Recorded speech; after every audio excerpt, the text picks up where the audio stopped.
Hello, good afternoon और नमस्ते सभी को।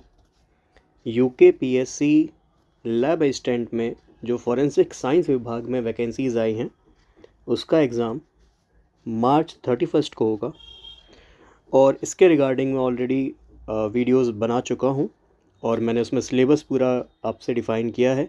अगर मैं यहाँ पे आपसे पोस्ट की बात करूं तो इसमें केवल 11 पोस्ट आपको जो हैं गिवन है। एक मिनट दीजिएगा बस। चलिए, तो इसमें आपकी जो पोस्ट है वो 11 है। बहुत ही कम वैकेंसीज़ है इसमें और इसमें बीएससी या ग्रेजुएशन मांगा गया है, ठीक है। और बीएससी आपको बताया गया था 5 सब्जेक्ट में जो है बीएससी होना चाहिए। आपने फॉर्म भरा होगा, आप जानते हैं इसके बारे में और मैं पूरा वीडियो बना चुका हूँ, तो मैं इस बारे में अभी चर्चा ना करते हुए आपको बता देता हूँ कि 11 पोस्ट हैं और आप जानते हैं इसमें 13 सेंटर हैं, ठीक है। तो काफ़ी कम पोस्ट भैया, एक सेंटर से एक बच्चा भी नहीं निकलेगा, ऐसा कुछ मान के चलिएगा। तो इसके रिगार्डिंग मैंने आपको क्लासेस यूट्यूब पे देना शुरू की थी। कुछ टॉपिक रह गए हैं वो मैं आपको करा दूंगा और आज मैं आपके लिए लेकर आया हूँ टेस्ट सीरीज़। तो हमने इसके लिए टेस्ट सीरीज़ यहाँ पे देना शुरू किया है बच्चों को, जिसमें से टेस्ट सीरीज़ 1 है। हालांकि ये टेस्ट सीरीज़ जो है इसका अमाउंट है मात्र 99 रुपये, जिसमें आपको लगभग 10 टेस्ट सीरीज़ दी जाएंगी। आपको पता है बिल्कुल ये टेस्ट सीरीज़ उसी बेसिस पे होगा जिस बेसिस पे आपका एग्ज़ाम का पैटर्न है। डैट मीन्स 100 क्वेश्चंस, 25 मार्क्स आप जानते हैं जीएस आएगा और 75 मार्क्स 75 मार्क्स का विषय परक जानकारी उसमें लिखा हुआ है, आप देख सकते हैं, जिसमें आपका सब्जेक्ट एज केमिस्ट्री से मैं आपको तैयारी करा रहा हूँ, तो केमिस्ट्री एज सब्जेक्ट आएगा, ठीक है। तो आप अगर ज्वाइन करना चाहते हैं तो 99 रुपीज़ में ये 10 टेस्ट आपको मिल जाएंगे। पहला टेस्ट यूट्यूब पे मैं सभी के लिए यहाँ पे पेश कर रहा हूँ, ठीक है। बट इससे पहले मैं आपको जल्दी जल्दी बता देता हूँ क्या क्या हमारी जो है रिक्वायरमेंट है इस एग्ज़ाम के लिए। चलिए, तो जो मैंने टेस्ट बनाया है इसको संज्ञान में लेते हुए बनाया है कि प्रीवियस एग्ज़ाम जो है आपका एनवायरमेंटल सुपरवाइज़र का हुआ था, ठीक है। उसमें भी हमने देखा था कि सेक्शन वाइज आपका पेपर आया था।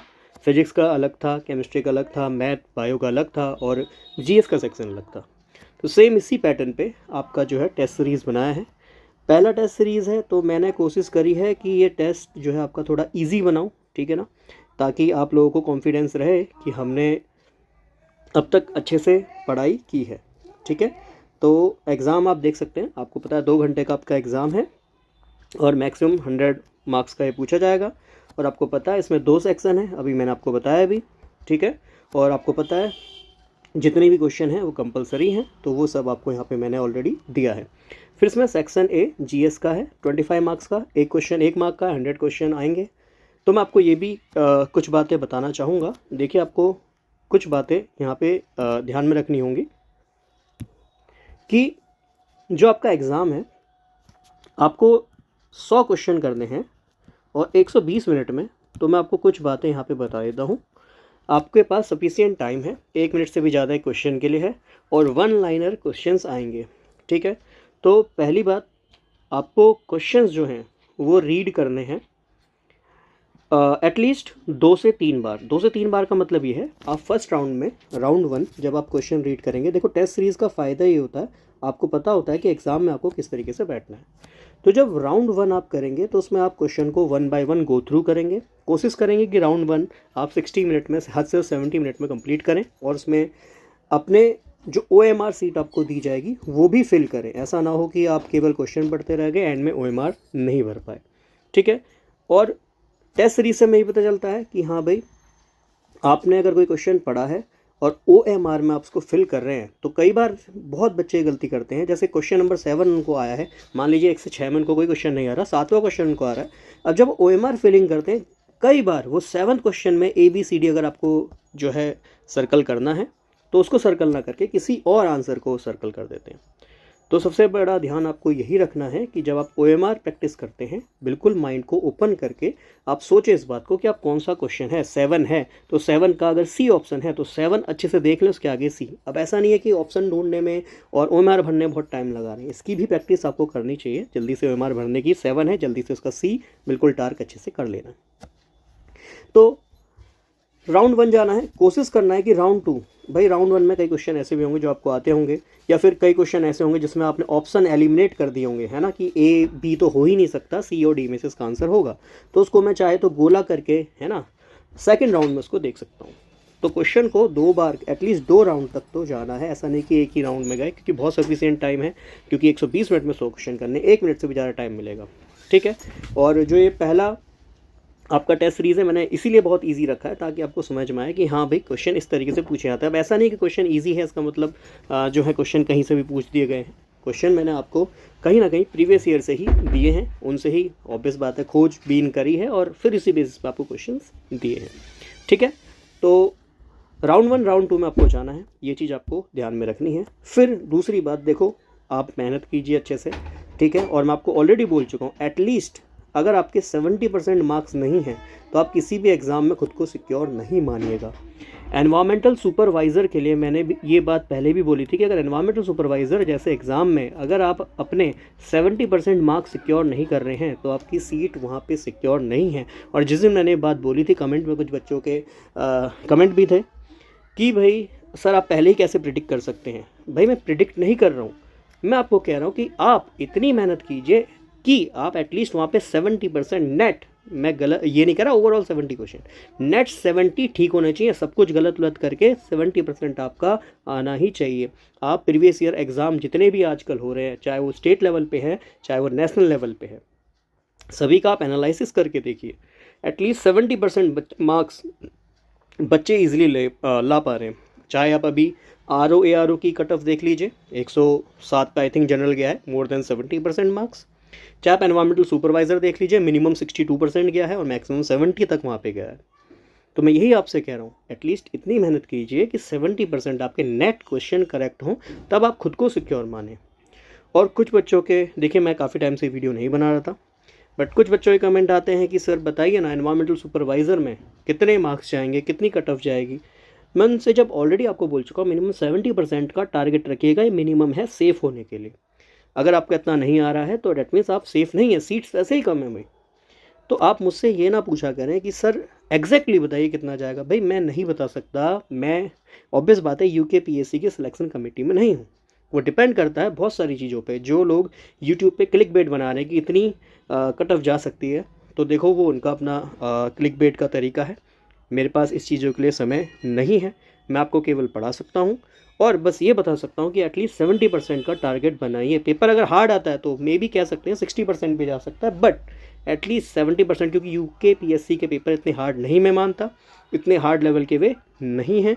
तो एटलीस्ट 70% आप सेफ स्कोर मान सकते हैं। अगर नहीं है विश्वास तो आप प्रीवियस जितने भी अभी एग्ज़ाम्स में आप देख रहे हैं कट ऑफ्स आई हैं, उनकी कट ऑफ को देखिए, एनालाइज़ कीजिए। एटलीस्ट 60 से 70% मार्क्स तो मिनिमम है सेफ़ होने के लिए। आप उस एग्ज़ाम में प्री उसका पास कर रहे हैं। हालांकि ये तो 1 डे एग्ज़ाम है, एक एग्ज़ाम देने के बाद सीधा आपकी जॉब है। लेवल 4 की यहाँ पे ये जॉब आपको देखने को मिल रही है, ठीक है। तो खैर भाषण बहुत हो गया, बट ये देना ज़रूरी है उन बच्चों के लिए जो केवल इन वीडियोस को ढूंढते फिरते हैं कि कौन सी वैकेंसीज़ आने वाली हैं, आ जाती हैं। देखो ये भी एग्ज़ाम आ चुका है, 31 मार्च का एग्ज़ाम है और शुरू से आप ढूंढ रहे हैं कब आएंगी ये वैकेंसीज, अब आ चुकी हैं। तो आप देखिए आपकी तैयारी कितनी है, उन्हीं तैयारी को एनालाइज करने के लिए ये टेस्ट सीरीज़ आपके सामने है। तो चलिए आइए इस टेस्ट सीरीज़ को लगाते हैं। Just a minute. चलिए, तो ये है क्वेश्चन नंबर 1, हिंदी और इंग्लिश दोनों में ही ये टेस्ट आपको दिए गए हैं। Question number 1, which of the following ruler establish the town of Dehradun in Uttarakhand. ठीक है, हिंदी माध्यम वाले भी इसको पढ़ सकते हैं। निम्नलिखित में से किस शासक ने उत्तराखंड में देहरादून शहर की स्थापना की। ठीक है, तो इसका राइट आंसर है गुरु राम सिंह। ठीक है, गुरु राम राय। ठीक, चलिए question number 2, which district of Uttarakhand has the highest population. ठीक है, और ये क्वेश्चन मैं आपको बता रहा हूँ सब कुछ, ये क्वेश्चन PYQ के हैं। अभी जितने भी टेस्ट सीरीज़ होंगे उसमें PY के क्वेश्चन भी दूंगा और इंपॉर्टेंट क्वेश्चन जो हैं वो भी आपको मैं यहाँ पे प्रोवाइड कराऊंगा। और कुछ बच्चों का कमेंट है कि सर टेस्ट सीरीज जो आपने ये यूट्यूब पे सीरीज़ चलाई है BSc लैब असिस्टेंट के लिए, क्या ये पूरी नहीं होगी? जी, सीरीज़ को मैं पूरी कराऊँगा। ठीक है, आप इसमें फ़िक्र ना करें, आपके एग्ज़ाम से पहले मैं टेस्ट सीरीज़ पूरी करा दूँगा, पूरी वीडियो सीरीज़ कंप्लीट करा दूँगा, पूरा सिलेबस आपको कंप्लीट करा दूँगा। कुछ ही टॉपिक रह गए हैं वो मैं आपको करा दूँगा। ठीक है, which district of Uttarakhand has the highest population as per census 2011? Previous year question ही आई थिंक यूकेपीएससी या फिर किसी एग्जाम में ये ऑलरेडी पूछा जा चुका है। तो इसका सही आंसर है हरिद्वार। और आप मुझे कमेंट में करके बताएंगे कि हरिद्वार की करंट पॉपुलेशन कितनी है और सेकंड नंबर पे कौन है, थर्ड नंबर पे कौन है, ये भी आप मुझे बताएंगे। ठीक है, अच्छा थर्ड है। अब कहेंगे काफ़ी बच्चे कि सर ये जो क्वेश्चन है कि इफ़ ए बराबर इतना है और बी बराबर 2 है, सी बराबर 3 है, तो क्या वैल्यू होगी कैट की। तो देखो अब ये जो क्वेश्चन है ये रीजनिंग का है और आपको मैं बता चुका हूँ कि इस एग्ज़ाम में जो 25 मार्क्स का जीएस पोर्शन है इसमें 10 सेक्शंस हैं जिसमें आपका रीजनिंग एंड मेंटल एबिलिटी भी गिवन है। तो 2 से 3 क्वेश्चन इसके भी मान के चलिएगा कि अगर 25 मार्क्स का नेट है तो उसमें से 10 आपके टॉपिक हैं, तो 10 में से एक टॉपिक जो है आपका 2 से 3 मार्क्स का बनता है, तो इसलिए 2 से 3 मार्क्स का मैं आपको रीजनिंग या मैथमेटिक्स भी दे रहा हूँ। ठीक है, और ये बेसिक रीजनिंग है, आप इसको कर सकते हैं भाई। अल्फ़ाबेटिकली आप जानते हैं कि ए पहले नंबर पे आता है, पहले स्थान पे आता है, बी दूसरे स्थान पे आता है और सी तीसरे स्थान पे आता है। तो कह रहा है कि बताओ क्या वैल्यू होगी वर्ड कैट की। ठीक है, तो चलिए, अच्छा इसमें ये भी लिखना चाहिए था, इस क्वेश्चन में हल्का सा मिसिंग है, मैं आगे लिख देता हूँ कि अगर ए बी सी की वैल्यू जो है कितना 3, 2, 5 और 1 6 है। ठीक है, ये क्वेश्चन में थोड़ा सा मिसप्रिंट है। तो ए की वैल्यू 1, बी की वैल्यू 2, सी की वैल्यू 3 है और ए बी सी की वैल्यू आपकी जो है 6 है। तो कह रहा है so on what is the value of word cat, cat की वैल्यू कितनी होगी। तो सी कौन से स्थान पे आता है आप सभी को पता है, तीसरा, और ए कौन से स्थान पे आता है आपको पता है, पहला, और टी कौन से स्थान पे आता है, 20वां। ठीक है, सभी को आप जोड़ लीजिए तो ये कितना बैठेगा 24। ठीक है, तो अगर ए बी सी की वैल्यू अगर 6 है तो सी ए टी या कैट की वैल्यू कितनी होगी, 24 होगी। C is the right answer. ठीक है, चलिए आगे है one of the most important question for any exam in Uttarakhand कि भाई which famous literary figure from Uttarakhand is known for his contribution to Hindi literature. भैया कौन है जो हिंदी लिटरेचर या हिंदी साहित्य में जिन्होंने काम करा उत्तराखंड से हैं और उन्होंने जो महाकाव्य है, ठीक है ना, उनकी जो एपिक पोएम है वो है चिदम्बरा। यह किन्होंने लिखी है, तो इसका सभी सही उत्तर जानते भी होंगे, सुमित्रा नंदन पंत जी ने यह पोएम लिखी है। ठीक है, तो आपको पता होना चाहिए सुमित्रा नंदन पंत जो है उत्तराखंड से हैं और इन्होंने कौन कौन सी पोएम लिखी है, उसमें जो इनकी फेमस पोएम है चिदम्बरा, ये आपको ध्यान में रखनी है। नेक्स्ट है what is the minimum number of seat reserved for women in panchayati raj institutions as per 73rd constitution amendment act. तो 73वें संविधान संशोधन के अकॉर्डिंग महिलाओं के लिए कितनी सीट आरक्षित है, तो इसका सही आंसर होगा सी जो कि है 33। ठीक है, नेक्स्ट है who is the presiding officer of Uttarakhand legislative assembly. देखिए किसी भी विधानसभा में, लेजिस्लेटिव असेंबली में उनके जो प्रिसाइडिंग ऑफिसर होते हैं वो होते हैं स्पीकर ऑफ द हाउस। ठीक है, स्पीकर होते हैं, चाहे आप लोकसभा की बात कर लीजिए, लोकसभा के जो प्रिसाइडिंग ऑफिसर होंगे वो स्पीकर ही होंगे, चाहे आप किसी भी स्टेट लेजिस्लेटिव असेंबली में चले जाइए, किसी भी जो राज्य है उसकी विधानसभा में चले जाइए, तो वहाँ भी आपको जो है उसके प्रिसाइडिंग ऑफिसर कौन देखने को मिलेंगे, स्पीकर देखने को मिलेंगे। ठीक है, और यदि आपसे बात करी जाए राज्यसभा के जो प्रिसाइडिंग ऑफिसर होंगे ये कौन होंगे, तो इसका सही आंसर होगा आपके वाइस प्रेसिडेंट। ठीक है ना, वाइस प्रेसिडेंट साहब होंगे, ये आपको ध्यान में रखना है। आगे what is the highest mountain pass in Uttarakhand connecting with Tibet. तो कह रहा है भाई तिब्बत से कनेक्ट होने वाला सबसे हाईएस्ट माउंटेन पास कौन सा होगा। अच्छा, इस क्वेश्चन के माध्यम से मैं आपको कुछ बातें और बताना चाहूँगा।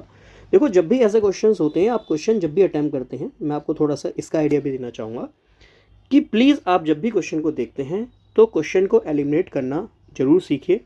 ठीक है, जैसे रोहतांग पास आप सभी को पता है ये उत्तराखंड में आता ही नहीं है, हिमाचल प्रदेश में, तो क्रॉस एलिमिनेशन एक बार जरूर करके देखिएगा। ठीक है, ऐसे ही नाथुला आप सभी जानते हैं, आई थिंक ये सिक्किम में आता है। ठीक है, तो ये भी इसका सही आंसर नहीं होगा। और आप जानते हैं जिसमें माना और लिपू लेक पास, ये दोनों ही उत्तराखंड के पासेस हैं, बट क्वेश्चन में पूछा है कि हाईएस्ट माउंटेन पास है ना, उच्चतम जो आपका पहाड़ का दर्रा जो है जो तिब्बत से कनेक्ट कर रहा है वह कौन सा होगा, तो इसका आंसर सही है माना पास। ठीक है, और काफ़ी लोग कहते भी हैं कि जो माना गांव है वो उत्तराखंड का लास्ट गांव है, उसके पास जो है माना दर्रा आएगा और फिर उसके बाद हम तिब्बत से जुड़ जाएंगे। ठीक है, और Tibet now it is the part of China, China का यह पार्ट है। ठीक है, चलिए आगे।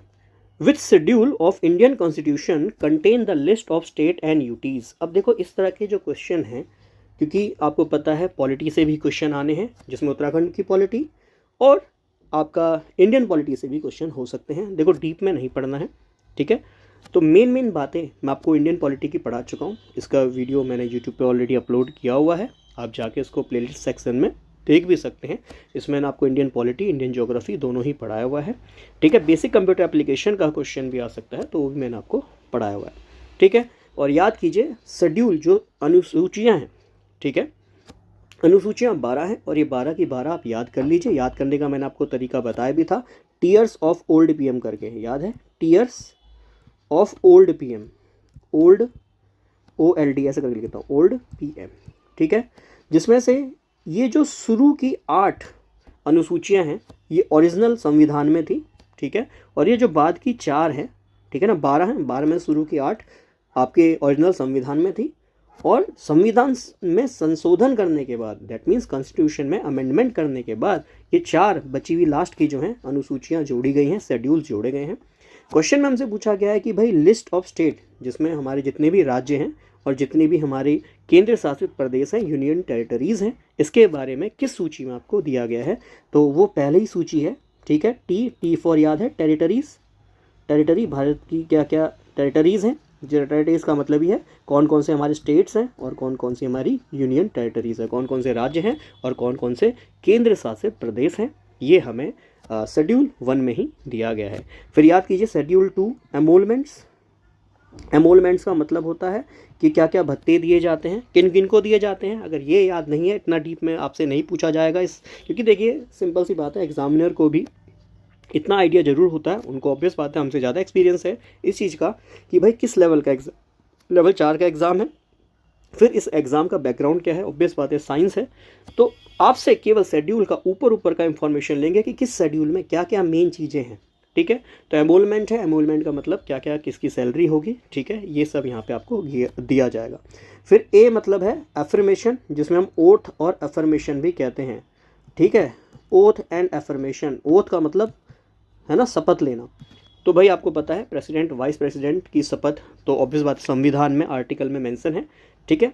और मुझे आप कमेंट में बताएंगे कौन कौन से आर्टिकल में आपका प्रेसिडेंट और वाइस प्रेसिडेंट की शपथ मेंशन है। और जो वहाँ मेंशन नहीं है उसके अलावा जितनी भी ओथ होंगी, चाहे वो आपके CM की होंगी, चाहे वो आपके PM की ओथ होगी, है ना, गवर्नर की ओथ होगी। गवर्नर की ओथ जनरली आपके कॉन्स्टिट्यूशन में दी रहती है, आप मुझे बताएंगे किस आर्टिकल में।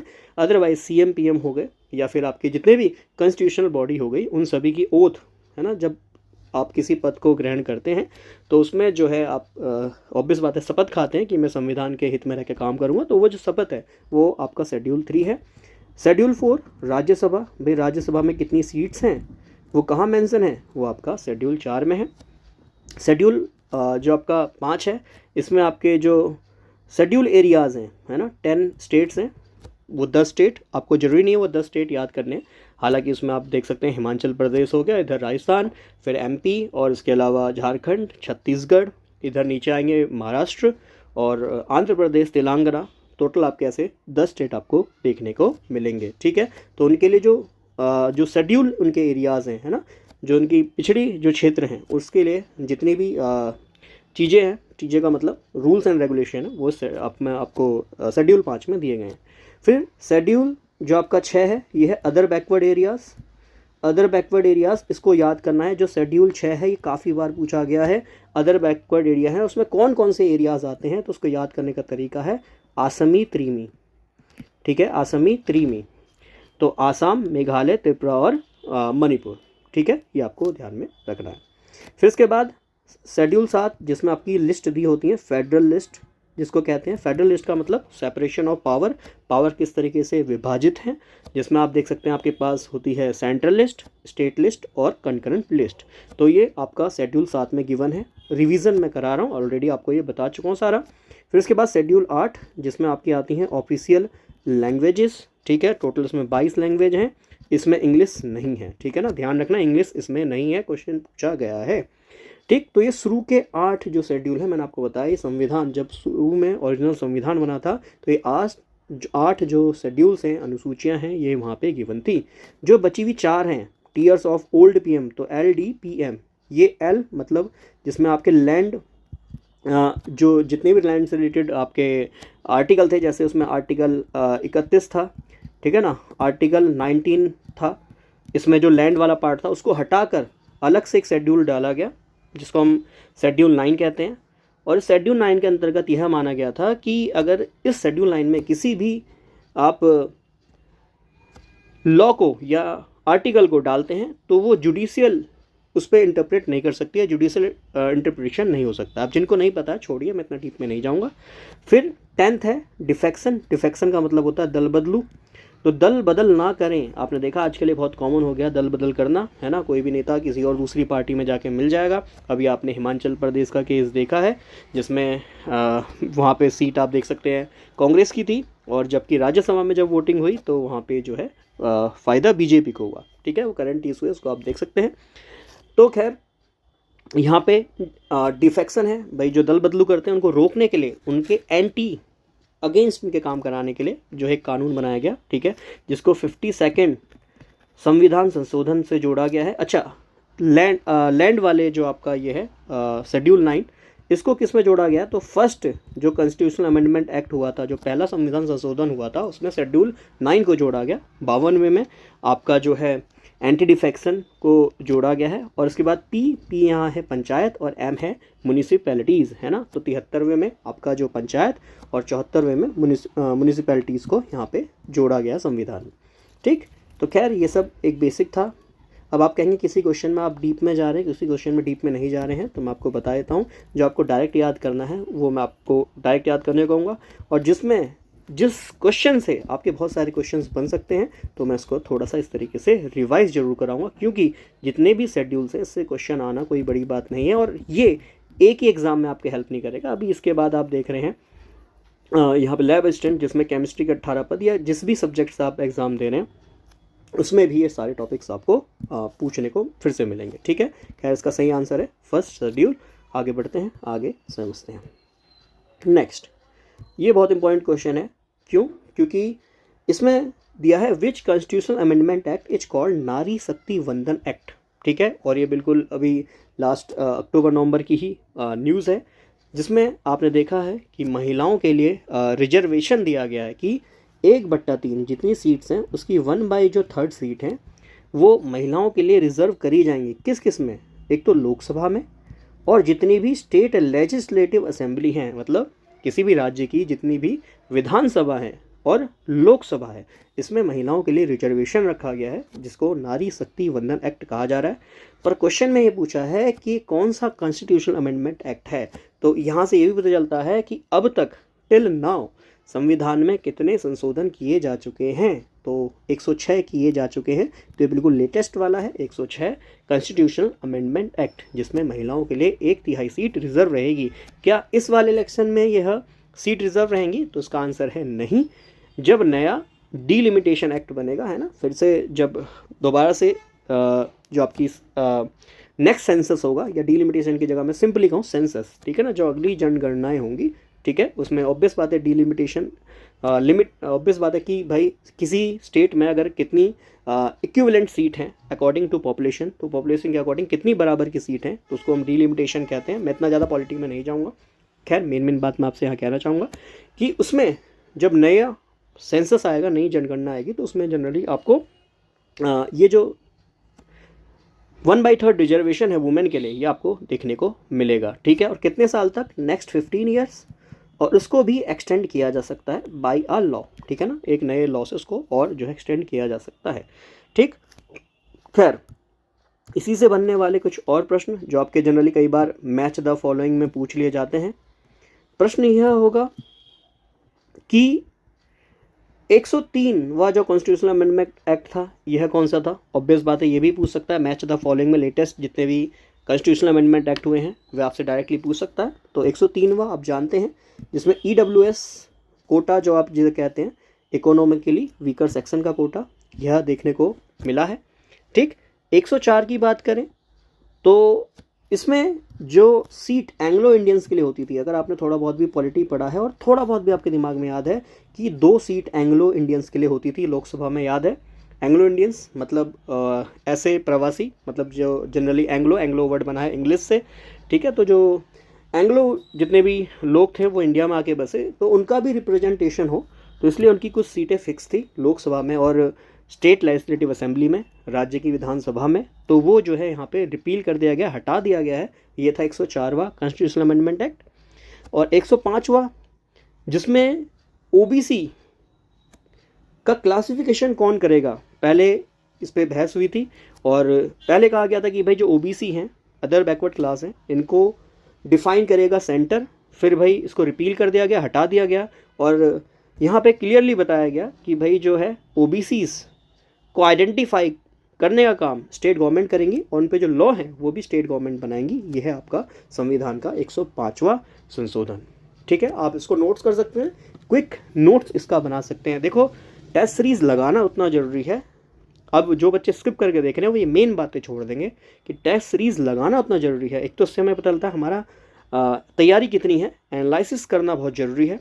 दूसरा, टेस्ट सीरीज हमें यह ज़रूर बताता है कि क्वेश्चन जो पूछे गए हैं उसमें और ऑप्शंस को हम कैसे यूज़ कर सकते हैं अपनी तैयारी में। ठीक है, तो प्लीज़ इसको ध्यान में रखिएगा। और जो क्वेश्चन है ये वाले, ये आपके करंट अफेयर के क्वेश्चंस भी है। ठीक है, आज 6 मंथ के करंट अफेयर में मैं इसको यहाँ पे पुट करूँगा। चलिए, करंट अफेयर का एक और क्वेश्चन अगर मैं आपसे यहाँ पे कहूँ, 1 मिनट दीजिएगा बस। हाँ जी, तो ये क्वेश्चन देख सकते हैं, what was the theme of Uttarakhand statehood day celebrated on 9 नवंबर 2023। तो आप सभी को पता है उत्तराखंड दिवस 9 नवंबर को बनाया जाता है। ठीक है, ऑब्वियस बात है, उत्तराखंड को यूपी से अलग एक स्टेट पूरा बनाया गया था 9 नवंबर को 2000। ठीक है, ये आप सभी को पता है। बट क्वेश्चन क्या पूछा गया कि 2023 में जो सेलिब्रेट करा गया उसमें क्या थीम रही, ये आपसे प्रश्न पूछा गया है। तो इसका जो सही आंसर है, डायरेक्ट आपको यह याद रखना है, इट इज एम्पावरिंग उत्तराखंड। ठीक है, एम्पावरिंग उत्तराखंड, सशक्त उत्तराखंड इसका सही आंसर है। ठीक है, चलिए अगला क्वेश्चन है। देखो, मैंने आपसे कहा है मैथमेटिक्स के क्वेश्चन भी मैं यहाँ पे रखूँगा। बहुत सिंपल क्वेश्चन है और ऐसे ही सिंपल क्वेश्चन आपको देखने को मिलेंगे। परसेंटेज भी बहुत सिंपल देखने को मिलेगा। और ये परसेंटेज, रीजनिंग, इन सब के जो जनरल टॉपिक्स हैं जहाँ से क्वेश्चन पूछे जाते हैं वो मैंने आपको यूट्यूब पे ऑलरेडी कराया हुआ है, प्ले लिस्ट उसका पड़ा हुआ है, आप उसको भी कर सकते हैं। तैयारी अपनी परफेक्ट रखिए, मैं आपको पहले ही बता रहा हूँ, किसी भी पोर्सन को वीक ना छोड़ें। ठीक है, तो इसमें कह रहा है कि 6 man can complete a piece of work in 8 days. तो कह रहा है 6 व्यक्ति यदि किसी कार्य को 8 दिन में करते हैं तो 4 व्यक्ति उस काम को कितने दिन में पूरा करेंगे। तो बहुत सिंपल सा क्वेश्चन है और इसके लिए एक रूल लगता है MDH का, है ना, MDH मसाले। तो M मतलब यहाँ हो गया मैन, D मतलब हो गया दिन और या दिवस, H मतलब आवर, कितने घंटे काम कर रहे हैं। बट्टे में होता है कुल कार्य। ठीक है, तो अगर एक आदमी मतलब या कुछ दिन में कुछ घंटे काम कर रहे हैं और W1 काम कंप्लीट कर रहे हैं, तो यह बराबर होगा M2 D2 H2 बट्टे में W2 के। ये सिंपल सा फॉर्मूला यहाँ लगाना होता है। ठीक है, तो भाई कितने आदमी हैं, M1 की वैल्यू 6 आदमी है, आप सभी को पता है। Complete a piece of work in 8 day, कितने दिन में काम कर रहे हैं, 8 में, तो M इंटू डी। कितना काम कर रहे हैं, जब कुछ नहीं गिवन तो मान लो एक काम कर रहे हैं। बहुत सिंपल सी बात है, जब कुछ नहीं गिवन तो मान लो एक काम मिलकर वह पूरा कर रहे हैं। फिर देखो M2 दोबारा कितने आदमी दिए गए हैं, 4। कह रहा है कितने दिन में काम पूरा करेंगे, तो D मान लो बट्टे में भाई कितना उनके पास काम है, तो टोटल काम 1। ये तभी हो सकता है जब आप काम को बराबर माने, तो इसलिए लिखा है देखो सेम वर्क, है ना, बराबर कार्य अगर करना है तो बराबर कार्य एक एक भी मान लो, 10-10 मान लो, 50 मान लो, 100 मान लो, बट मानना बराबर है। ठीक है, तो यहाँ से D बराबर कितना आ जाएगा, तो देख लो 6 गुणा 8 और ये 4 मल्टीप्लाई में डिवाइड में आ जाएगा, तो 4 2 जा 8 और 6 2 जा 12। ठीक है, बहुत सिंपल है कि भाई वह अपना कार्य जो है 12 दिन में, 12 डेज में कंप्लीट कर लेंगे। ठीक है, चलिए तो क्वेश्चन को जल्दी जल्दी और कंप्लीट करते हैं। 1 घंटे में जितने क्वेश्चंस हो पाएंगे उतने हम करेंगे। और आप चाहते हैं ये सीरीज़ आपको पसंद आती है, कमेंट में ज़रूर लिख के बताएंगे। और आप चाहते हैं कि मैं इसको आगे कंटिन्यू करूं और क्वेश्चन जितने हैं 100 क्वेश्चंस वो आपको सारे ही सॉल्व कराऊं, जिससे आपको आइडिया मिले कि क्वेश्चन कैसे सॉल्व करने हैं। ठीक है, और कैसे हम टाइम मैनेजमेंट करें। हालांकि मैं आपको यहाँ समझा रहा हूँ इसलिए टाइम लग रहा है, अदरवाइज़ ये क्वेश्चन मैंने बहुत इजी लेवल पे रखे हैं। 1 घंटे में सारे क्वेश्चन हो जाने चाहिए, हद से 90 मिनट्स में तो हो ही जाने चाहिए। ठीक है, बहुत सिंपल मैंने क्वेश्चन रखे हैं। Sorry, I am sorry. चलिए अगला क्वेश्चन है 12, if a person walk 4 kilometre north. तो देखो बहुत सिंपल डायरेक्शन का क्वेश्चन है और ये सिंपल रीजनिंग है, इस तरह के प्रश्न हर कोई कर सकता है, ठीक है ना, कोई इसमें बड़ी बात नहीं है। आप सभी जानते हैं डायरेक्शन में इस वाले को हम ईस्ट मान लेते हैं, जनरली वेस्ट, ऊपर नॉर्थ और ये साउथ। ये हम बचपन से पढ़ रहे हैं, हमने मैप्स में भी पढ़ा है ये कि भाई राइट में हम हमेशा ईस्ट में रखेंगे, लेफ्ट वाले को वेस्ट, टॉप वाले को नॉर्थ और नीचे वाले को साउथ। फिर कह रहा है कि 4 किलोमीटर वह नॉर्थ की ओर चल रहा है, ठीक है, 1 मिनट दीजिएगा बस, ठीक है 1 मिनट भाई, हाँ 4 किलोमीटर वह नॉर्थ की ओर चल रहा है, ये चल गया 4 किलोमीटर। फिर इसके बाद राइट ले रहा है, आप सभी को राइट और लेफ्ट अपना क्लियर होना चाहिए भाई। नॉर्थ की तरफ राइट जाएगा तो ये रहेगा, ठीक है, और लेफ्ट जाएगा तो आप जानते हैं उससे अपोजिट डायरेक्शन में वो रहेगा। तो नॉर्थ की ओर वह 4 किलोमीटर चल रहा है, ठीक है, और फिर राइट लिया और 3 किलोमीटर चल रहा है, तो नॉर्थ की ओर राइट चलने के बाद वह 3 किलोमीटर और चल रहा है, ये चल गया 3 kilometre. Then again turn right, अब ध्यान रखना इस पॉइंट पे आ गए हो आप, फिर से सुन लो, आपने यहाँ से स्टार्ट करा था, ओरिजिन था आपका, यहाँ से आप नॉर्थ की ओर चले 4 किलोमीटर, फिर आपने राइट लिया, सीधे हाथ की ओर मुड़ गए, इस पॉइंट पे आ गए 3 किलोमीटर चलने के बाद। अब यहाँ से राइट लोगे तो भाई आपको पता होना चाहिए, आप खुद ही अपनी चाहे स्क्रीन को, मोबाइल को, जिस पेपर पर आप कर रहे हो उसको फिर से घुमा के देखो, तो आप देखोगे ऊपर की ओर लेफ्ट होगा, नीचे की ओर राइट होगा, सीधा हाथ आपका नीचे की ओर ही आएगा, चाहे आप स्क्रीन को घुमा के देख लो, ठीक है। फिर से 4 किलोमीटर वह चल रहा है, ऐसा कह रहा है।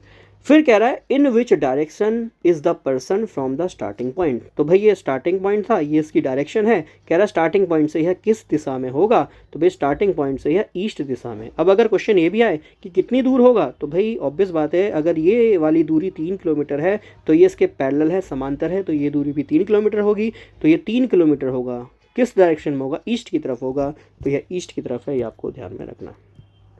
आगे नेक्स्ट क्वेश्चन, ये डायरेक्ट ज्योग्राफी का क्वेश्चन है, इसको तो अगर आपको याद है तो हो पाएगा, अदरवाइज इस तरह के क्वेश्चन को स्किप करना बहुत ज़रूरी है, स्किप करना आना चाहिए, तुक्का नहीं मारना शुरू में, इसलिए मैं कह रहा हूँ।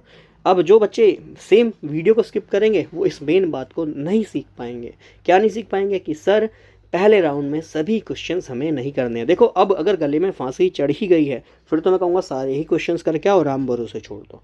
पर अगर अच्छी तैयारी करी है, राउंड 1 में मैक्सिमम क्वेश्चन करो, एटलीस्ट 60 नेक्स्ट क्वेश्चन नेट जो आपके सही क्वेश्चन है वो करो, 60 नेट सही क्वेश्चन को फर्स्ट राउंड में करने की कोशिश करो। अगर आपने तैयारी करी है, इतने होंगे भी सही, क्योंकि इतना हार्ड लेवल का क्वेश्चन नहीं आता है, 1 लाइनर आपके आते हैं, ठीक है, तो 60 क्वेश्चन होंगे। और फिर सेकंड राउंड में वो क्वेश्चन करेंगे जिसमें आपको लगता है कि 50-50 से मेरा आंसर आ जाएगा, शायद ये आंसर पे मैं लास्ट में टिक करूंगा, तो उसको राउंड 2 में करना होता है। तो ऐसे आप नेट 70 क्वेश्चन करेक्ट पे पहुंचते हैं, गलत होने के बाद नेट 70 राइट क्वेश्चन पे आप पहुंचते हैं, जिससे जो कि आपका स्टैंप लगाता है कि आपका 100% सिलेक्शन होगा, ठीक है। तो ऐसे क्वेश्चन आते हैं, ठीक है, अदरवाइज को स्किप कर दीजिए, छोड़ दीजिए, क्योंकि कुछ क्वेश्चन छोड़ने के लिए ही बनते हैं, ये आपको ध्यान में रखना है, ठीक है। अदरवाइज अभी हम तो उसको टेस्ट सीरीज़ में कर रहे हैं, तो दूध सागर वाटरफॉल, ठीक है, ये आपने इसके बारे में सुना भी होगा, एक बार यूट्यूब पे वीडियो देखेगा, रेनी सीजन में बहुत प्यारा लगता है ये, है ना, और ये मांडोवी रिवर पे है, ये आपको ध्यान में रखना है, ठीक है। एक बार ज़रूर यूट्यूब पे सर्च कीजिएगा दूध फादर फॉल्स, या फिर वीडियो को पॉज करके एक बार जाके गूगल पे भी देखिएगा, ठीक है, आपको प्यारा सा दृश्य दिखाई देगा, ठीक है, और मुझे बताएंगे किस स्टेट में यह पड़ता है, ठीक है। और काफ़ी लोगों का ड्रीम होता है मैं वहाँ घूमने जाऊँगा, छुट्टियों पे कहाँ जाऊँगा, तो समझिए वाला स्टेट। अब ये मत कहना मैं उत्तराखंड से हूँ तो मैं तो उत्तराखंड जाऊँगा, ऐसा नहीं है, और भी बहुत स्टेट्स हैं और भी ब्यूटीज़ है इंडिया में, ठीक। खैर, which national park in India is known for the world only floating national park is the home for endangered Sangai deer. और ये वो प्रश्न है ना जो न जाने कितने लाखों एग्ज़ामों में पूछा गया है, और ये मैंने आपको ज्योग्राफी में भी पढ़ाया है। It is the Keibul Lamjao national park, जिसको कहा जाता है कि ये पार्क जो है तैरता हुआ नेशनल पार्क है। हालांकि तैरता नहीं है, उसमें एक तरीके का ऑर्गेनिक मैटर जमा होता है, इसको हम फुमडिस कहते हैं ना, फुमडिस, ये मैंने आपको वहाँ पढ़ाया भी है।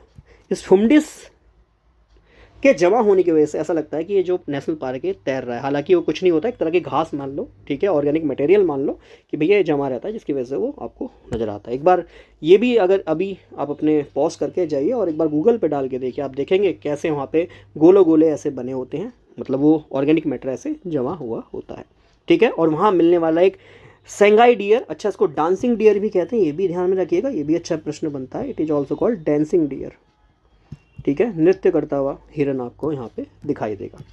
अगला ये देखो, ये तो आपका करंट का क्वेश्चन बना कि who is the chief guest on Republic day 2024 celebration.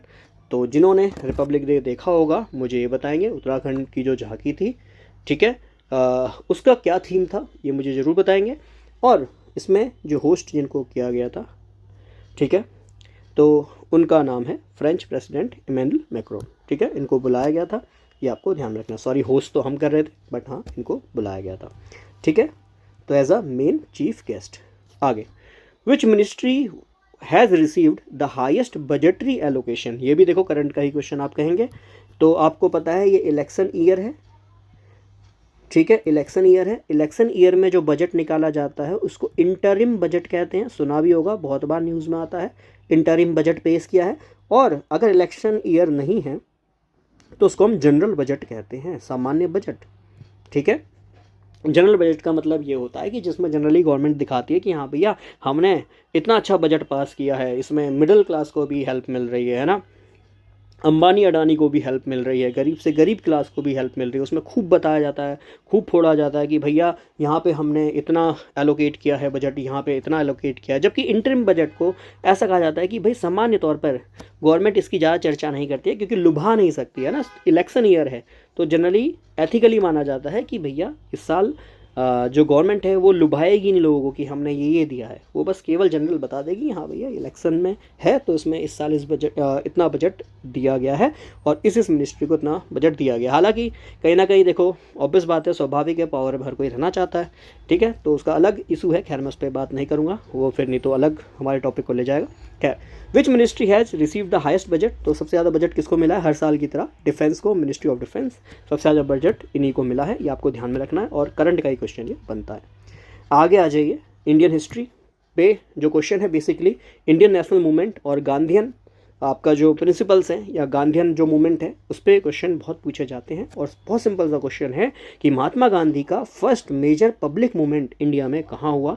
तो आपको पता है कि भाई 9 जनवरी 1915 को महात्मा गांधी जो है इंडिया में आए थे। कहाँ से आए थे? साउथ अफ्रीका से।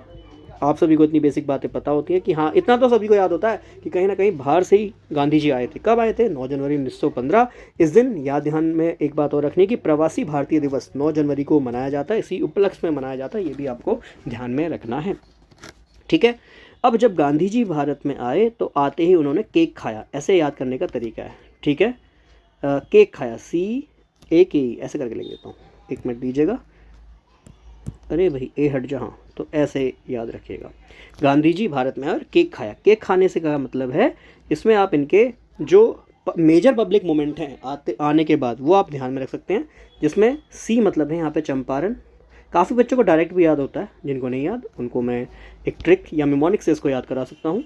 A मतलब यहाँ पे फिर अहमदाबाद में उन्होंने अपना नेक्स्ट करा और फिर उसके बाद नेक्स्ट खेड़ा में, ठीक है। तो ये इनके पब्लिक जो मूवमेंट है वो आपको देखने को मिलेंगे, चंपारण, अहमदाबाद और खेड़ा, ठीक।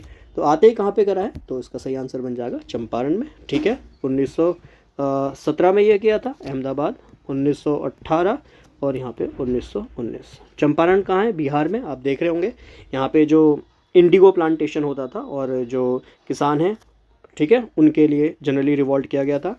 अहमदाबाद वाला मिल, ठीक है, जिसमें मिल ऑनर्स के लिए ये जनरली आपका रिवॉल्ट देखने को मिला था, रिवॉल्ट नहीं कहूँगा, मूवमेंट कहूँगा, ठीक है। और फिर खेड़ा, ठीक है। तो ये 3 बैक टू बैक मूवमेंट देखने को मिले थे। चलिए आगे देखते हैं।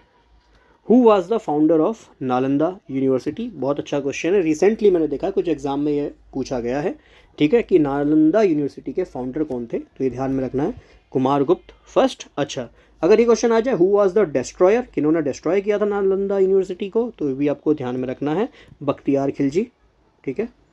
तो बख्तियार खिलजी ने नालंदा यूनिवर्सिटी को डिस्ट्रॉय किया था। और रिसेंट में ये क्वेश्चन बहुत चर्चा में मैंने देखा, बहुत सारे एग्जाम में बैक टू बैक ये पूछा गया है, ये आपको ध्यान में रखना है।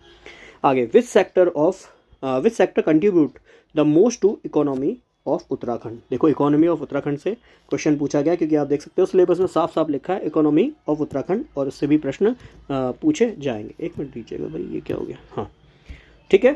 तो सबसे ज़्यादा किस सेक्टर उत्तराखंड में जनरली किस सेक्टर का मेन रोल है इकोनॉमी में? तो ध्यान में रखना इट इज़ द एग्रीकल्चर, ठीक है। फिर उसके बाद टूरिज़्म ही है, उसके बाद मैन्युफैक्चरिंग है, उसके बाद सर्विस आपका सेक्टर देखने को मिलता है, ठीक है। तो right answer is the agriculture, ठीक है। Next, which city in Uttarakhand is known as industrial hub. तो ये भी इकोनॉमिक्स का क्वेश्चन आप मान सकते हैं, उत्तराखंड इकोनॉमी का, कि उत्तराखंड में कौन सी सिटी है जिसको इंडस्ट्रियल हब माना जाता है। तो देखो ऋषिकेश, इसमें सारे ही ऑप्शन वेरी क्लोज हैं, ऋषिकेश, हल्द्वानी, हरिद्वार, देहरादून। काफ़ी लोगों को लगता है देहरादून भी हो सकता है, स्टेट कैपिटल है। काफ़ी लोगों को लगता है हरिद्वार भी हो सकता है, बट आपको लगने से नहीं होगा, एग्जैक्ट आंसर आपको ध्यान में रखना है जो कि हरिद्वार है, आपको ध्यान में रखना है। इंडस्ट्रियल हब हरिद्वार को कहा जाता है, ठीक है। अच्छा, रीज़न क्या होगा, कोई ये बताएगा? देखो बहुत सिंपल रीज़न है, वहाँ पे बहुत सारे रिसोर्सेज मिल जाती हैं ईजिली। फिर देखो गंगा जैसी वहाँ पे रिवर्स हैं जिससे वाटर सप्लाई भी अच्छा मिल जाता है ना, बट वो एक ना कहीं कारण है वाटर को पॉल्यूट करने का भी। खैर, who decides the repo rate in India, ये था जनरल आपका इंडियन इकोनॉमी का क्वेश्चन है कि भैया रेपो रेट को कौन डिफाइन करता है भारत में। ध्यान रखना, रेपो रेट ये आपका रिजर्व बैंक ऑफ इंडिया ये डिफाइन करता है, ठीक है।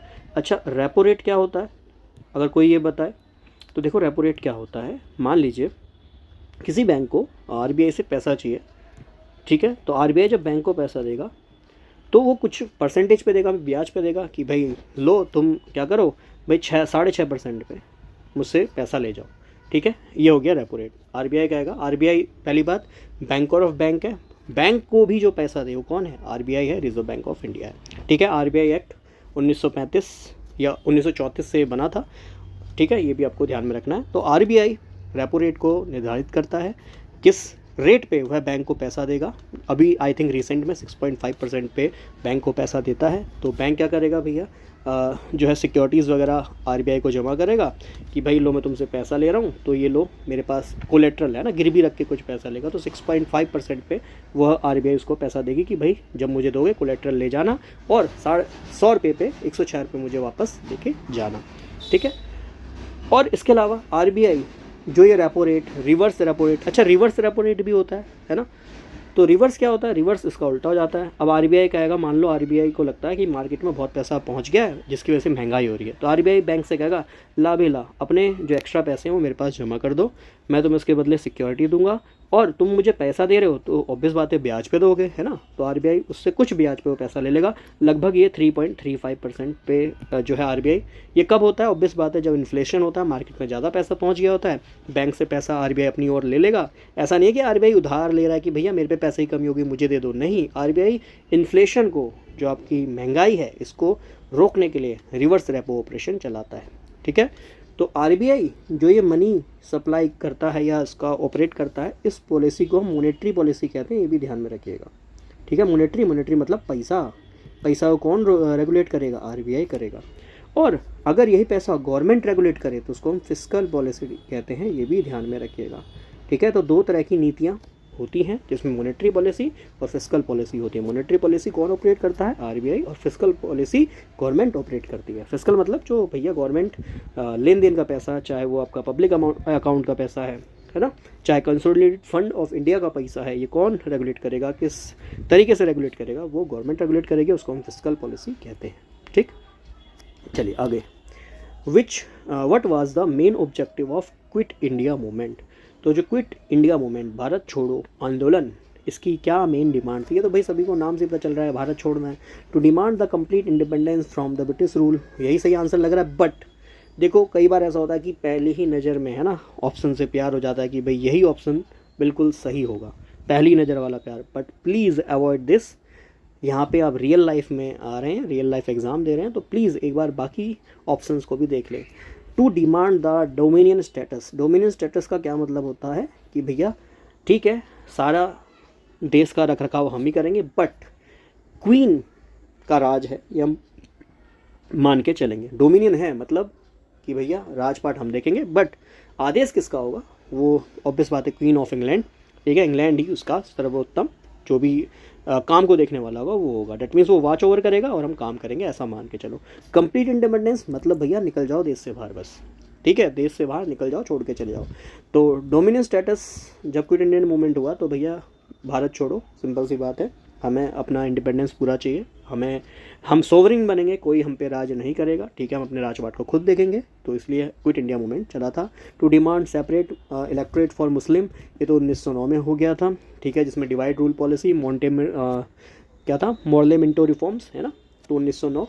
सेपरेट इलेक्टोरेट फॉर मुस्लिम 1909 में, इसको हटा दीजिए, सही आंसर नहीं है। To demand abolition of caste system, तो भैया ये तो फालतू का ऑप्शन दिया है, तो प्लीज़ एक बार सभी ऑप्शन को चेक भी जरूर कर लिया करें, हालांकि इसका आंसर सही ए ही है।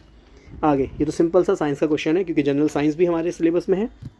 केमिस्ट्री का ही सिंपल सा क्वेश्चन है कि भैया सॉलिड को डायरेक्ट आप वेपर में कन्वर्ट कर रहे हो, इट इज कॉल्ड सब्लिमेशन। क्या कहते हैं इसको, सब्लिमेशन, ये तो सभी को पता है, कोई इसमें हार्ड है नहीं, ऊर्ध्वपातन या सब्लिमेशन, कि भाई सॉलिड को गैस में डायरेक्ट कन्वर्ट करना, और ये सब मैंने आपको ऑलरेडी पढ़ाया हुआ है, ठीक है, और जो आई थिंक 44 वीडियोज़ में डाल चुका हूँ, उसमें मैंने आपको पूरा डिफाइन किया हुआ है, ठीक। अच्छा, गैस से वापस सॉलिड में आने को क्या कहते हैं, without changing into liquid, it is called deposition, ये भी ध्यान में रखना है, इसको डिपोजिशन कहा जाता है, ये भी आपको ध्यान में रखना है। आगे, what is the primary function of xylem, ये तो कितनी बार न जाने पूछा गया है, जाइलम है ना, जाई जल, ऐसे जल करके भी याद कर सकते हो, है ना, जाइलम जल, फ्लोयम फूड, है ना, फ्लोयम फूड, ऐसा करके याद कर सकते हो, बहुत सिंपल है। तो जाइलम जल, तो transport of sugar, transport of water and mineral, यही सही आंसर है। प्रोटेक्शन ऑफ पैथोजेंस, फोटोसिंथेसिस, तो इसका सही आंसर सभी को पता ही है, transport of water and mineral. बहुत सिंपल प्रश्न ऐसे देखने को मिलेंगे, तो कॉन्फिडेंस बनाने के लिए, बूस्ट अप करने के लिए सिंपल सा मैंने ये टेस्ट सीरीज रखा है। आगे, what is the primary function of operating system, operating system का प्राइमरी फंक्शन क्या है। ऑपरेटिंग सिस्टम का काम ही होता है ऑपरेट करना, इसमें हार्डवेयर सॉफ्टवेयर सब कुछ आता है, आप सभी को पता होगा, ठीक है ना। तो corporate document and spreadsheet primary तो नहीं होगा, सेकेंडरी फंक्शन होगा। प्ले मल्टीमीडिया फाइल सेकेंडरी कह सकते हो, है ना। कनेक्ट टू इंटरनेट, ऑब्वियस बात है भाई, सेकेंडरी फंक्शन होगा। तो मेन क्या है, मैनेज हार्डवेयर रिसोर्सेस, ये सब मैं आपको कंप्यूटर एप्लीकेशन में पढ़ा चुका हूँ, बेसिक कंप्यूटर एप्लीकेशन, ठीक है, वहाँ पे जाके आप इसको भी अच्छे से पढ़ सकते हैं, 2 घंटे का वहाँ मैंने वीडियो बनाया, ठीक है। चलिए आगे आते हैं। तो ये थे 25 क्वेश्चन, ऐसे ही आपको पेपर में देखने को मिलेगा। क्यों देखने को मिलेगा, कैसे मैं गैस कर रहा हूँ, तो मैंने एनालाइज़ किया था एनवायरमेंटल सुपरवाइज़र वाले एग्ज़ाम को, जिसमें करेक्टली मेंशन है ना, कि कौन सा सेक्शन कितने मार्क्स का है या कितने क्वेश्चन है, वहाँ पे क्लियरली डिफाइन था। तो सेम मैंने वैसे ही बनाने की कोशिश की है। तो उसमें section B chemistry 75 question, 75 marks के, 1 मार्क्स होगा। नेगेटिव मार्किंग क्लियर होना चाहिए, 1/4। तो जो तुक्के मारते हैं वो प्लीज़ सावधान हो जाएं, क्योंकि अगर आप एक क्वेश्चन गलत करते हैं तो 1 नंबर नहीं गंवा रहे हैं, 1.25 गंवा रहे हैं। अगर 4 क्वेश्चन गलत कर दिए, 4 नहीं, अब आपने 5 क्वेश्चन गलत कर दिए, प्लीज़ इस बात को ध्यान में रखिएगा, ठीक है। 4 नहीं, 5 नंबर घटाने, ये भी ध्यान में रखिएगा। खैर आगे, which of the following factor does not affect the viscosity of liquid, पढ़ा चुका हूँ, विस्कोसिटी, सरफेस टेंशन, प्लीज़ एक बार देखिएगा। जो टॉपिक मुझे लगेगा अभी समझाना चाहिए वो समझाऊंगा, अदरवाइज जो पढ़ा चुका हूँ प्लीज़ जाके देखिएगा। टेस्ट सीरीज़ का मतलब ही आपका रिवीजन, आपने कितना रिवीजन करा है बताइएगा। खैर सही आंसर बताइए कि कौन सा ऐसा फैक्टर है जो विस्कोसिटी ऑफ लिक्विड पे डिपेंड नहीं करेगा, तो it is only the surface tension, ठीक है। सतही तनाव डिपेंड नहीं करता किस पे, या प्रभावित नहीं करता किसको, विस्कोसिटी को ध्यान में रखना है। आगे, यूवी स्पेक्ट्रोस्कोपी, ये मैंने अभी नहीं पढ़ाया है। स्पेक्ट्रोस्कोपी 1 या 2 क्लास में कंप्लीट करा दूंगा, जिसमें IR और UV 1 क्लास में पढ़ा दूंगा और NMR 1 क्लास में पढ़ा दूंगा। कोशिश करूंगा एक ही क्लास में तीनों पढ़ा दूं, ज़्यादा डीप में हमें नहीं जाना है। क्यों, क्योंकि हमें उतना पढ़ना है जितना BSc में पढ़ाया जाता है, तो अप टू BSc लेवल में आपको यहाँ पे पढ़ा दूंगा, ठीक है। खैर, लैम्बर्ट बियर्ड लॉ आपने जिनको बिल्कुल थोड़ा बहुत याद होगा, ये है -DI/I ECL याद है। एब्जॉर्बिटी, कंसंट्रेशन और L is the length of the आपका पोलरीमीटर, ठीक है। तो मिल गया होगा पाथ लेंथ जो पोलरीमीटर है, कंसंट्रेशन और एब्जॉर्बेंस, मैंने बताया एब्जॉर्बेंस, ठीक है, कंसंट्रेशन सांद्रता और पाथ लेंथ, ठीक है। तो A is the right answer, ठीक। आगे, which of the following ion has the same electronic configuration as argon, ये तो बहुत सिंपल क्वेश्चन है, कक्षा 11 वाले बच्चों को भी दे दो, वो भी इसे प्यार से कर सकते हैं। भाई आर्गन एटॉमिक नंबर 18 होता है, आप सभी जानते हैं। इलेक्ट्रॉनिक विन्यास चाहे तो 2 8 8 ऐसे करके देख लो, अगर आपको 1s2 2s2 करके देखना है तो वैसे करके देख लो, ठीक है। लास्ट आ जाएगा 3s2 और 3p6, ठीक। खैर, पोटेशियम सेम देखिए भाई, प्लस है, पोटेशियम एटॉमिक नंबर 19 होता है, प्लस का मतलब 1 इलेक्ट्रॉन उसने निकाल दिया है, 18 इलेक्ट्रॉन है तो आर्गन की तरह होगा। अच्छा, कैल्शियम इसका 20 होता है, 2 प्लस 2 इलेक्ट्रॉन निकाल दिया, 18 इलेक्ट्रॉन ये भी होगा। क्लोरीन भी होगा। अच्छा, इसमें हैज़ लिखा है, हैज़ नॉट आना चाहिए ना, नॉट नहीं है, तो वो ऑब्वियस बात है सल्फ़र ही है, क्योंकि सल्फ़र का परमाणु क्रमांक 16 होता है। -1 का मतलब इसमें 1 इलेक्ट्रॉन लिया तो उसके पास 17 ही इलेक्ट्रॉन होंगे, 17 ही इलेक्ट्रॉन होंगे, है ना, 17 इलेक्ट्रॉन होंगे, 18 नहीं होंगे। तो आर्गन की तरह यही नहीं होगा, तो राइट आंसर सल्फ़र हो जाएगा।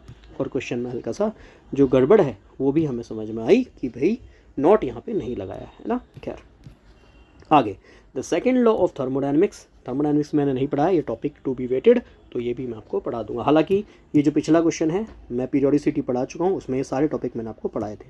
थर्मोडायनेमिक्स नहीं पढ़ा है तो ये टॉपिक मैं आपको कंप्लीट करा दूंगा, ठीक है। और काफ़ी बच्चों के कमेंट आते हैं कि सर आप आगे क्यों नहीं पढ़ा रहे हैं, तो sorry for the delay, but मैं आपको टॉपिक आगे पढ़ा दूंगा। बट बहुत सारे टॉपिक मैंने पढ़ाए भी हैं, मोर देन 50% सिलेबस आपका हो चुका है, तो एटलीस्ट आपने वो रिवाइज करा होगा, ऐसा मान के चलता हूँ।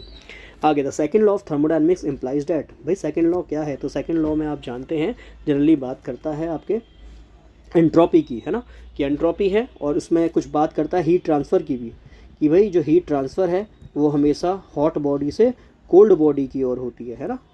ऐसे कुछ हमने स्टेटमेंट पढ़े हैं, प्लैंक का हो गया, ठीक है।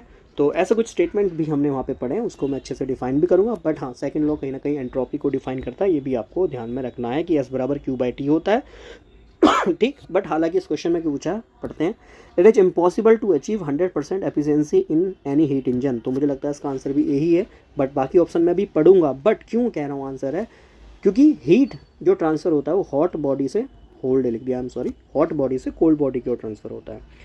जब हीट ट्रांसफ़र होता है तो उसे हीट ट्रांसफ़र से वर्क होता है। अब होता क्या है, हर कोई चाहता है कि मैं 100% हीट ट्रांसफ़र कर रहा हूँ तो 100% वर्क हो जाए। अगर 100% हीट से 100% वर्क हो जाए तो हम मान के चलते हैं उसकी दक्षता, उसकी एफिशिएंसी, ईटा याद है, ये W/, में क्या होता है, Q होता है ना, वर्क अपॉन में हीट होता है, ये 100% हो जाए। हर कोई चाहता है कि जितनी हीट देना उतना वर्क हो, 100% काम मिले मुझे।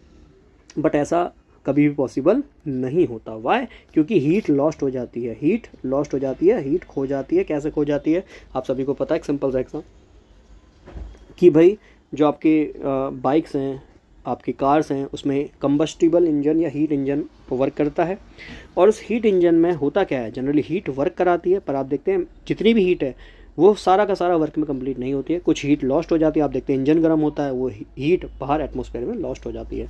तो it is impossible to achieve efficiency at 100%, तो यही आंसर इसका होना चाहिए। बट बाकी ऑप्शन भी मैं पढ़ लेता हूँ।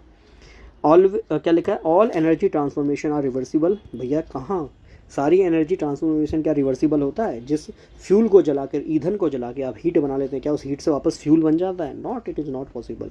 खैर, entropy of the universe remains constant बिल्कुल गलत स्टेटमेंट है, जबकि इसका सही स्टेटमेंट बनेगा entropy of universe is always increasing, बढ़ती जा रही है, क्योंकि जैसे जैसे आपका यूनिवर्स का रेंडमनेस बढ़ता जा रहा है तो उसकी एंट्रोपी भी बढ़ती जा रही है।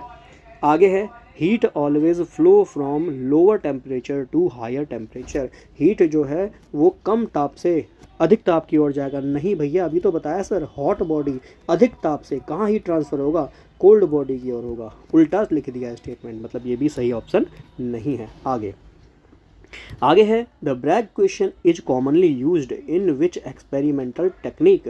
तो भैया ब्रैग रे किस एक्सपेरिमेंटल टेक्निक पे डिपेंड करता है? तो इसका बिल्कुल सही आंसर है एक्स रे डिफ्रैक्शन। मुझे लगता है मैंने सभी के आंसर ए दे दिए हैं, ठीक है। एक्स रे डिफ्रैक्शन पे काम करता है।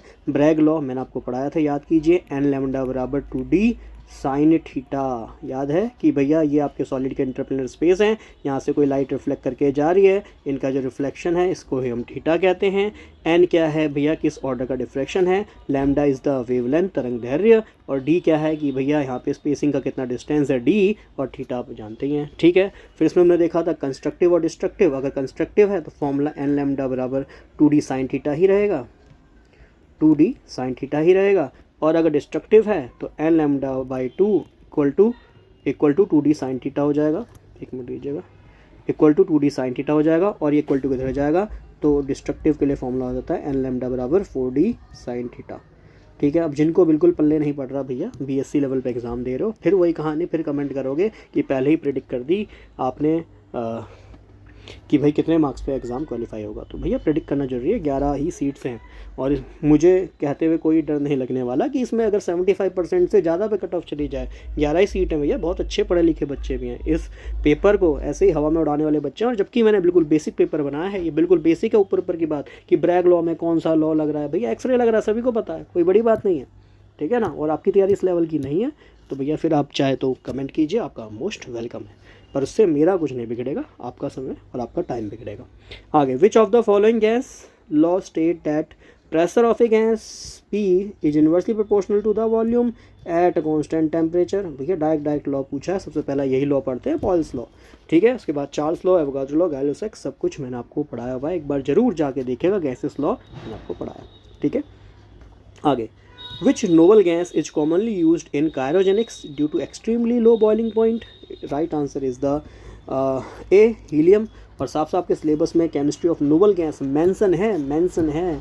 तो भैया ऐसे क्वेश्चन देखना कोई बड़ी बात नहीं है, हो सकता है डायरेक्ट यही क्वेश्चन आपको एग्जाम में मिल जाए, ठीक है। तो कायरोजेनिक का मतलब होता है ऐसे इंजन जो बहुत लो टेम्परेचर बनाएं, लो टेम्परेचर मतलब नेगेटिव में टेम्परेचर पहुंचा दें, ठीक है। इनको हम कायरोजन्स कहते हैं। कहाँ यूज़ होते हैं? जब रॉकेट प्रपल्सन होता है ना, रॉकेट ऊपर आसमान में जाएगा तो आपको पता है इसमें लिखा हुआ इंडिया भारत, और जब ऊपर आसमान में जाता है तो नीचे उतना ही अपोज में, जितना उसका वेट है नीचे उतना ही थ्रस्ट लगाना पड़ता है, उससे ज़्यादा थ्रस्ट लगाना पड़ता है, और थ्रस्ट में निकलती है हीट, हवा, गर्म भाप, या मैं बोलूँ बहुत सारे CO2 के पार्टिकल्स है ना, जितना भी मतलब ईंधन जलेगा उसके अकॉर्डिंग, चाहे उसमें वाटर वेपर हो गया, बहुत सारी चीज़ें निकलेंगी, साथ में निकलेगा हीट, और उस हीट ज़्यादा ना निकले है ना, ज़्यादा रिलीज़ ना हो, उसके लिए बनाए जाते हैं कायरोजन्स, ठीक है, जो उस हीट को रेगुलेट करें, मेंटेन करें कि इंजन एक्सप्लोड ना हो जाए, तो उसके लिए यूज़ करते हैं हीलियम का, ये आपको ध्यान में रखना है।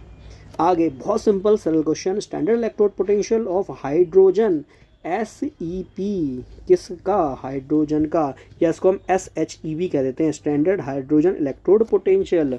भैया स्टैंडर्ड कंडीशन पे कितना होता है? तो भैया 0 होता है। हाइड्रोजन को एज अ रेफरेंस मानते हैं, याद है, हाइड्रोजन को हम रेफरेंस मानते हैं, ये मैंने आपको इलेक्ट्रो में पढ़ाया भी था, ठीक है। चलिए आगे, in IR spectroscopy the frequency of absorbed IR radiation is proportional to. भैया इंफ्रारेड जो होता है आपको सभी को पढ़ा है, याद कीजिए, सबसे हाई एनर्जी वाला कॉस्मिक रेज, फिर से कम गामा रेज, फिर कौन एक्स रेज, फिर कौन अल्ट्रावायलेट, फिर कौन इंफ्रारेड, इनके बीच में आने वाला विजिबल, याद है, पढ़ाया था। फिर इसके बाद कौन आता है? माइक्रोवेव। फिर इसके बाद कौन आता है? Radio wave. ये सब मैंने आपको स्पेक्ट्रम्स जितने भी थे ये मैंने आपको पढ़ाए हुए हैं। तो उसमें इंफ्रारेड बोल रहा है कि भैया अगर फ्रिक्वेंसी है, फ्रिक्वेंसी मतलब ऑब्वियस बात है, आपने पढ़ा है, ये डिपेंड करता है कहीं ना कहीं एब्जॉर्प्शन पे, एब्जॉर्प्शन ऑफ लाइट पे। तो लाइट को एब्जॉर्ब कर रहा है तो किस पे डिपेंड करेगा? तो भैया फ्रिक्वेंसी किस पे डिपेंड करती है? वाइब्रेशन पे। अगर कॉमन सेंस इतना भी लगा लो ना तब भी आंसर हो जाएगा। भाई आवृत्ति किस पे डिपेंड करती है? वाइब्रेशन पे डिपेंड करती है। तो vibration frequency of the bond, इससे भी आपका ये आंसर सही आपको मिल जाएगा। और ये प्रीवियस ईयर क्वेश्चन है, किसी एग्जाम में पूछा गया, ठीक है। तो इससे भी ये प्रश्न आपका बन जाता है। देखो बहुत सिंपल क्वेश्चंस मैंने यहाँ पे रखे हैं, कॉमन सेंस वाले। देखो इसलिए कह रहा हूँ एग्जाम में 100% अटेंटिव रहना जरूरी है। कई बार ऐसे क्वेश्चन तुरंत हो जाने चाहिए, हालांकि देखो फ्रीक्वेंसी और उसके बाद vibration frequency of the bond पूरा लिखा है। कई बार ऐसे क्वेश्चन तो ईजिली सॉल्व हो भी जाते हैं। मैं ये नहीं कह रहा ऐसा क्वेश्चन एग्जाम में देखने को मिलेगा, पर हाँ थोड़ा सा भी कॉमन सेंस लगाए कि फ्रीक्वेंसी कहीं ना कहीं वाइब्रेशन पर डिपेंड करती है तो भी आंसर बन जाएगा। और इंफ्रारेड कहीं ना कहीं वाइब्रेशनल फ्रिक्वेंसी रीजन भी कहा जाता है, ठीक है। आगे है the Arrhenius equation. The Arrhenius equation relates the rate constant of a reaction to the temperature and activation energy, the temperature and the concentration of reactant, the energy and the concentration of reactant, the Gibbs free energy and activation energy, ठीक। तो याद होगा एक formula आपने पढ़ा होगा, K बराबर A E की पावर माइनस का EA बट्टे में RT। यहाँ K क्या है सर? ये K है रेट कांस्टेंट, दर स्थिरांक। ये A क्या है? ये A होता है सर फ्रीक्वेंसी फैक्टर, जिसको हम आर्नियस फैक्टर भी कहते हैं या कोलिजन फैक्टर भी कहते हैं। इसकी यूनिट याद कीजिए, सेकंड इनवर्स होती है, ठीक है। जहाँ पे E क्या एक्सपोनेंशियल है, इसकी पावर EA को हम एक्टिवेशन एनर्जी कहते हैं। R क्या है आपका? रियल गैस कांस्टेंट है ना, जिसकी वैल्यू 8.314 जूल पर केल्विन पर मोल या फिर 0.0821 लीटर एटीएम पर केल्विन पर मोल, ये सब पढ़ा है। 2 कैलोरी पर केल्विन पर मोल। और जहाँ पे टेम्परेचर कितना है? जो भी आपको गिवन होता है वो टेम्परेचर होता है। तो अब देख लो भैया किस किस को बता रहा है, या आप इसका सही आंसर जो है मुझे बताइएगा। ठीक है, सब कुछ मैंने आपको यहाँ पे डिफाइन कर दिया है। ठीक, चलिए आगे देखते हैं। अच्छा, सही ऑप्शन अगर काफ़ी बच्चे कह रहे हो तो मुझे लगता है इसका यार temperature and the activation energy बिल्कुल यही बता रहा है।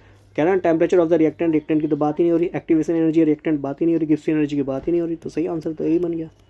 ठीक है, सही आंसर तो यही बन गया, क्योंकि टेम्परेचर भी है, एक्टिवेशन एनर्जी भी है, इसमें टी भी है, ये भी है।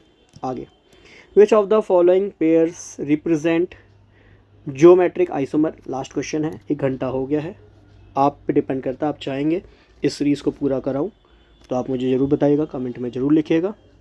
और आप इसका PDF चाहते हैं तो उसका लिंक भी मैं आपको डिस्क्रिप्शन में दे के रखूँगा। ठीक है, वहाँ से आप इस PDF को डाउनलोड कर लीजिएगा। पहला PDF है, सभी के लिए मैं यहाँ पे अवेलेबल करा रहा हूँ, किस तरह के क्वेश्चन पूछे जाते हैं, आपको एक क्लियर आइडिया मिले। ठीक है, विच of the following pair represent geometric isomer. Geometric isomer याद कीजिए, इसको हम सिस ट्रांस आइसोमर्स भी कहते हैं। अगर इतना भी ध्यान आ गया तो भैया ऑप्शन मुझे मिल गया। ठीक है, तो देखो सिंपल सा ही क्वेश्चन था। ठीक है, ज्योमेट्रिकल आइसोमर्स को सिस ट्रांस आइसोमर कहते हैं। इतना भी दिमाग में अगर मेरे है तो आंसर मिल गया सिस ब्यूटीन और ट्रांस ब्यूटीन। ठीक है, ब्यूटेन आइसोब्यूटेन वैसे ही नहीं होगा क्योंकि डबल बॉन्ड चाहिए। ब्यूटीन टू ब्यूटीन भैया ये दोनों क्या होते हैं, पोजिशनल आइसोमर होते हैं, ये ध्यान में रखना, ये पोजिशनल आइसोमर होते हैं। और ये पोजिशनल आइसोमर किसका पार्ट होते हैं सर, ये स्ट्रक्चरल आइसोमर्स का पार्ट होते हैं। और जबकि ज्योमेट्रिकल आइसोमर स्टीरियो आइसोमर्स का पार्ट होते हैं। और ये सब कुछ मैं आपको पढ़ा चुका हूँ। ठीक है, फिर सिस ब्यूट ट्रांस दिख ही रहा है साफ साफ, इथेनॉल डाइमिथाइल ईथर, ये दोनों फंक्शनल आइसोमर होते हैं क्योंकि इथेनॉल में अल्कोहल है, ईथर है, दो अलग अलग फंक्शनल ग्रुप हैं, तो ये फंक्शनल आइसोमर है। और ये किसका पार्ट होता है, स्ट्रक्चरल आइसोमर्स का पार्ट होता है। ये सब मैं आपको पढ़ा चुका हूँ। ठीक है, तो खैर आज की क्लास को इतना ही रखता हूँ। आंसर आपको चाहिए मैं ये पूरा करा दूंगा। ठीक है, आंसर मैच करने हैं, अदरवाइज़ खुद से टेस्ट सीरीज़ लगानी लगा सकते हैं। और आप पूरी कोशिश करूँगा कम से कम 8 या 9 टेस्ट सीरीज़ तक तो आपको दूँ। तो उस टेस्ट सीरीज़ को आपको अवेल करना है तो मात्र 99 रुपये में आपसे अवेल कर सकते हैं। ठीक है, आपको पता चल जाएगा कि आपके कितने मार्क्स है, तुरंत आपका आ जाएगा, ऐप है, ऐप पे जाएंगे तुरंत आपको बदल जाएगा कितने आपके आंसर सही हैं। फिर इसको डाउनलोड करके आप दोबारा से इसको देख भी सकते हैं। ठीक है, चलिए आज क्लास को इतना ही रखता हूँ। पसंद आएगा लाइक भी कीजिएगा। और कुछ बच्चे मैंने देखा है उनका एक ही काम है, मुझे पता है वो कौन है, मैं ये भी यहाँ पे कहीं ना कहीं सोच सकता हूँ कि कौन है वो बच्चे। ठीक है ना, और वो एक डायलॉग है ना, कौन है ये कहाँ से आए हैं, तो वो डायलॉग उन पे सही बैठता है। तो उनका काम है डिसलाइक ही करना, कोई रीज़न नहीं है, कुछ नहीं है। और एक ने कुछ भद्दा सा कमेंट किया भी था, तो मैंने देखा कुछ बच्चे हमें सपोर्ट भी करते हैं, तो उन्होंने ऐसा ऐसा रिप्लाई करा, तो खैर उसका कभी दोबारा कमेंट आया नहीं। ठीक, खैर thank you for your support and खूब मेहनत कीजिए। एग्ज़ाम मुझे लगता है 31 को ही होगा, पोस्टपोन होने के आसार मुझे नहीं दिख रहे हैं। पोस्टपोन हो जाएगा तब भी कोई फ़ायदा नहीं है, क्योंकि जिन बच्चों ने तैयारी करनी है वो अब तक कर चुके हैं, और जिन्होंने नहीं करनी है वो आगे भी नहीं करने वाले। ठीक है, तो इसलिए कहूँगा भाई पढ़ लो, अब भी समय है, रिवीजन कर लो, सारी वीडियोज़ आपके लिए अवेलेबल है, और अच्छे से तैयारी कीजिए। Bye bye and take care.